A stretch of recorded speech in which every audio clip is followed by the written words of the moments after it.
یہ China radio international کی Urdu service ہے۔ بیجنگ اسٹوڈیو سے اب تک کی اہم خبروں کے ساتھ میں ہوں زبیر بشیر۔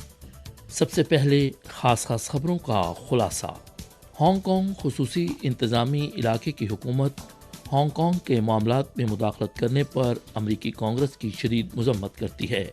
اور اقوام متحدہ کے انسانی حقوق کونسل کے 53ویں اجلاس کا اختتام۔ امریکی عوام عام طور پر امریکی جمہوریت کے بارے میں منفی رویہ رکھتے ہیں، امریکی سروے۔ آئیے اب خبریں سنتے ہیں تفصیل کے ساتھ۔ شیوشی میگزین کے 16 جولائی کے شمارے میں سی پی سی کی مرکزی کمیٹی کے جنرل سیکرٹری، صدر مملکت اور مرکزی فوجی کمیشن کے چیئرمین شی جن پنگ کا ایک اہم مضمون شائع کیا جائے گا، جس کا عنوان ہے پارٹی اور ریاستی اداروں کی اصلاحات کو گہرا کرنا اور قومی گورننس سسٹم اور گورننس کی صلاحیت کو جدید بنانا۔ مضمون میں اس بات پر زور دیا گیا ہے کہ پارٹی اور ریاستی اداروں کی اصلاحات کو گہرا کرنے کا مقصد سوشلسٹ جدیدیت کی تعمیر کے عمل میں پارٹی کی قیادت کو فروغ دینا ہے، تاکہ ادارہ جاتی منصوبہ بندی کو زیادہ معقول بنایا جا سکے، اداروں کے فعال ڈھانچے کو زیادہ بہتر کیا جا سکے، ادارہ جاتی میکانزم آپریشن اور انتظامات زیادہ مؤثر ہو سکیں۔ 14 جولائی کو چین کے ہانگ کانگ خصوصی انتظامی علاقے کی حکومت نے امریکی سینٹ کی خارجہ امور کی کمیٹی کی طرف سے نام نہاد Hong Kong economic and trade office certification act کی منظوری کی شدید مذمت کی، جس نے امریکہ میں ہانگ کانگ خصوصی انتظامی علاقے کے اقتصادی اور تجارتی دفتر کے استحقاق اور استثناء کو منسوخ کرنے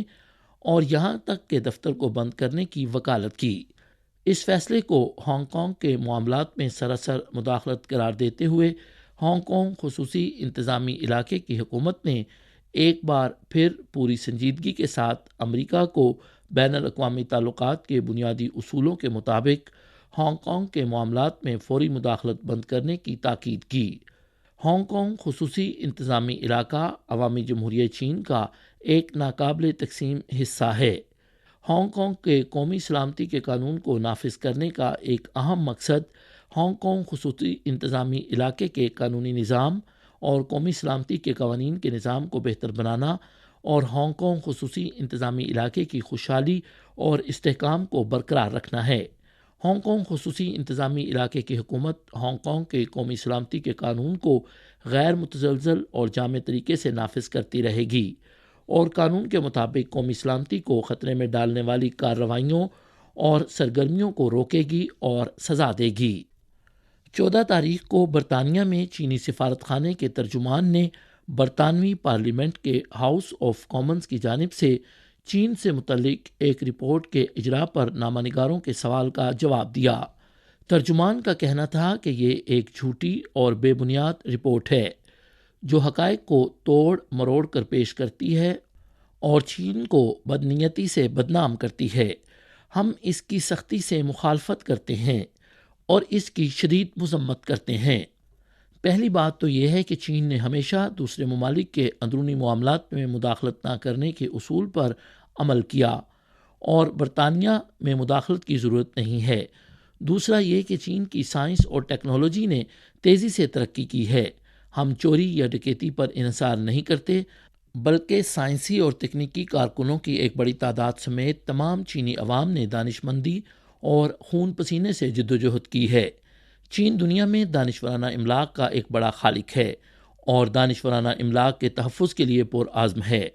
برطانوی رپورٹ میں ان اہم شعبوں کی ایک نام نہاد فہرست دی گئی جن میں چین نے برطانوی انٹلیکچوئل پراپرٹی چوری کی ہے، لیکن حقیقت یہ ہے کہ چین طویل عرصے سے متعلقہ شعبوں میں برطانیہ سے آگے رہا ہے اور بہت سے جدید آلات بھی برطانیہ کو برآمد کیے گئے ہیں۔ چین کے خلاف برطانوی الزامات انتہائی مضحکہ خیز ہیں۔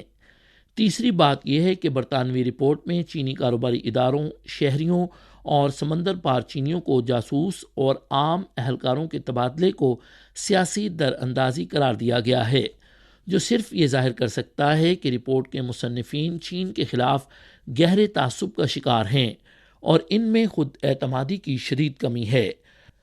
اقوام متحدہ کی انسانی حقوق کونسل کے 53ویں اجلاس کے دوران چینی ہیومن رائٹ ریسرچ سوسائٹی نے 14 تاریخ کو جنیوا میں ویانا اعلامیے کے 30 سال اور ایکشن پروگرام چین کی محنت اور تجربے کے موضوع پر ایک سائیڈ ایونٹ کا انعقاد کیا۔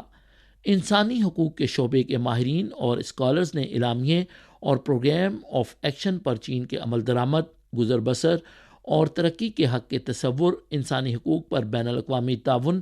اور اقلیتوں کے حقوق کے تحفظ پر تبادلہ خیال کیا۔ اجلاس میں شریک ماہرین اور اسکالرز نے چین میں نسلی اقلیتوں کی ترقی کے حق کے تحفظ، انسانی حقوق کے تحفظ کے لیے غربت کے خاتمے کی اہمیت اور چین میں ہیومن رائٹس کی تعلیم کی ترقی پر بھی تفصیلی تبادلہ خیال کیا۔ 14 جولائی کو اقوام متحدہ کی انسانی حقوق کونسل کے 53ویں اجلاس میں چین کی جانب سے پیش کی گئی ایک قرارداد منظور کی گئی، جس میں تمام انسانی حقوق سے لطف اندوز ہونے میں ترقی کے کردار پر زور دیا گیا۔ قرارداد میں تمام انسانی حقوق سے لطف اندوز ہونے میں ترقی کے اہم کردار کی توثیق کی گئی اور تمام فریقین پر زور دیا گیا کہ وہ وبائی بحران کے بعد بحالی کے عمل میں 2030 ایجنڈے کے نفاذ میں نئے چیلنجوں کا جواب دیں اور پائیدار ترقی کے لیے عالمی شراکت داری اور بین الاقوامی تعاون کو مؤثر طریقے سے مضبوط کر کے اعلیٰ معیار کی ترقی میں انسانی حقوق اور بنیادی آزادیوں کو فروغ اور تحفظ فراہم کریں۔ پاکستان، متحدہ عرب امارات، سوڈان، ہونڈوراس اور دیگر ممالک نے چین کی جانب سے اس اہم قرارداد کے مسودے کو پیش کیے جانے کو سراہتے ہوئے اس کے قائدانہ کردار پر چین کا شکریہ ادا کیا اور کہا کہ مسودہ قرارداد کی منظوری ترقی پذیر ممالک کی مشترکہ امنگوں کی مکمل عکاسی کرتی ہے، جس سے تمام ممالک کو وبا کے بعد بحالی کے عمل میں مختلف چیلنجز سے نمٹنے اور معاشی اور سماجی ترقی میں انسانی حقوق کو بہتر طور پر فروغ دینے اور تحفظ فراہم کرنے میں مدد ملے گی۔ 19 جون سے 14 جولائی تک جنیوا میں اقوام متحدہ کی انسانی حقوق کونسل کا 53واں اجلاس منعقد ہوا۔ وبائی امراض کے بعد کی مشکل بحالی اور ابھرتے ہوئے عالمی چیلنجوں کے تناظر میں ہیومن رائٹس کونسل اقوام متحدہ کے انسانی حقوق کے مسائل پر بات کرنے کے بنیادی پلیٹ فارم کے طور پر عالمی انسانی حقوق کی حکمرانی کی سمت کی رہنمائی کرتی ہے اور اسے تمام فریقین کی طرف سے بڑے پیمانے پر پذیرائی ملی۔ اس اجلاس میں چینی وفد نے مختلف مسائل پر بات چیت میں تفصیلی حصہ لیا اور ترقی پذیر ممالک کے مشترکہ مفادات سے متعلق مسائل پر بات کرنے، اپنے موقف کو واضح کرنے، تجاویز اور خیالات پیش کرنے اور انصاف کا دفاع کرنے میں پہل کی۔ اس کے علاوہ چین نے اپنے کام میں مثبت نتائج حاصل کرنے پر عالمی برادری کی عمومی حمایت اور پذیرائی حاصل کی۔ اجلاس کے دوران چینی وفد نے چین کے انسانی حقوق کے تصور، انسانی حقوق کے عمل اور عظیم کامیابیوں کو متعارف کروایا۔ اس کے ساتھ ہی چین دوسرے ممالک کو انسانی حقوق کی ترقی کی ایسی راہ پر چلنے کی ترغیب بھی دیتا ہے جو نہ صرف زمانے کے رجحان کے مطابق ہے بلکہ ان ممالک کے اپنے قومی حالات کے مطابق بھی ہے۔ چینی اور روسی افواج کے درمیان سالانہ تعاون کے منصوبے کے مطابق روسی فوج مستقبل قریب میں بحیرہ جاپان کے وسط میں چینی پیپلز لبریشن آرمی کے ناردرن تھیٹر کے زیر اہتمام ناردرن جوائنٹ 2023 مشق میں شرکت کے لیے بحری اور فضائی افواج بھیجے گی۔